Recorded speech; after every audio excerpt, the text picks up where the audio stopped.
बिस्मिल्लाहिर्रहमानिर्रहीम। अस्सलामु अलैकुम। आप देख रहे हैं सिराते मुस्तकीम सऊदी न्यूज चैनल। आलमी तज्जियाकारों का कहना है कि साल 2026 जंगों का साल हो सकता है। साल खत्म होने में एक दिन रह गया है और दुनिया भर के मीडिया हाउसेज में इस वक्त हलचल पैदा हुई जब आज सुबह सऊदी इत्तेहाद की फिजाई कार्रवाई के जरिए यमन पर हमले की न्यूज नशर हुई। इस न्यूज के वायरल होते ही मिडिल ईस्ट के हवाले से मनफी, मस्बत और मनगढ़ंत तबसरे तज्जिये दुनिया भर में गर्दिश कर रहे हैं। आखिर इस हमले के सऊदिया यूएई ताल्लुकात और खित्ते पर इसके मुमकिना असरात क्या होंगे?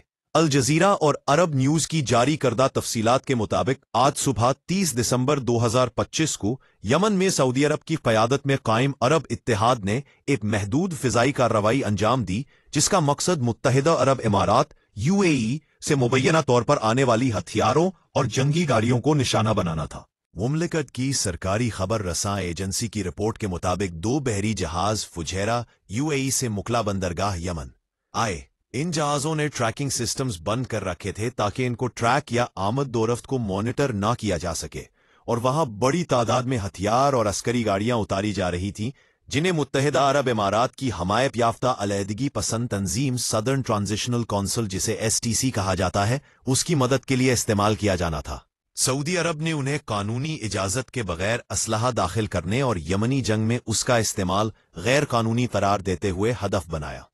सऊदी इत्तेहाद ने बताया कि फिजाई हमले में कोई जानी नुकसान नहीं हुआ, जबकि शहरियों को पहले ही बदलते हुए हालात में महफूज मकाम पर मुंतकिल होने की हिदायत जारी की गई थी।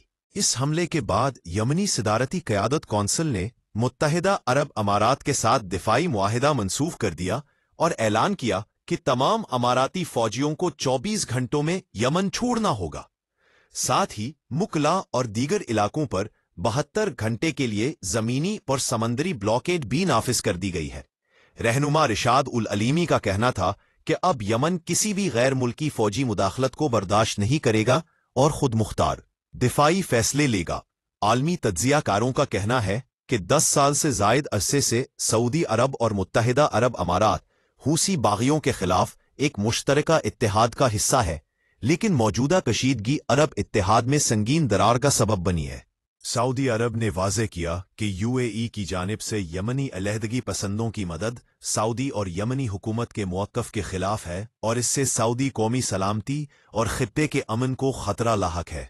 आपको जानकर हैरानगी होगी कि आज के हमले के बाद तनाव ने मुखालफत की सूरत इख्तियार कर ली है, जहां 2 गल्फ ताकतें एक ही जंग में मुख्तलिफ गुरोहों की हमायत कर रही हैं।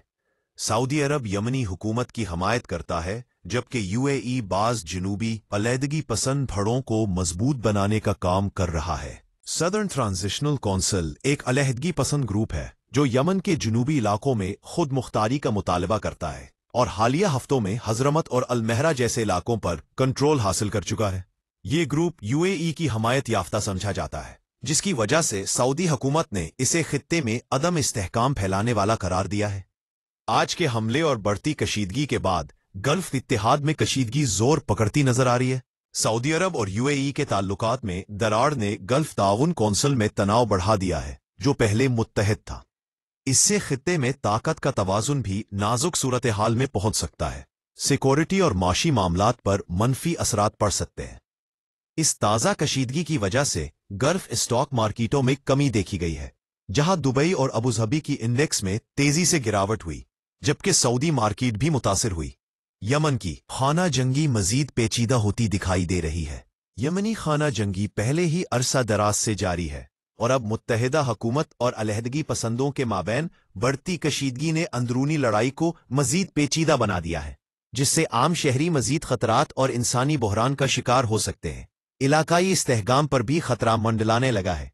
ये तनाज़ा गल्फ खलीज अरब में पहले से मौजूद दीगर बहरानों के साथ मिलकर खित्ते में अदम इस्तेहकाम और सफारती बहरान को बढ़ा सकता है, खास तौर पर जब मुख्तलिफ अरब ताकतें मुख्तलिफ फरीकों की हिमायत कर रही हैं।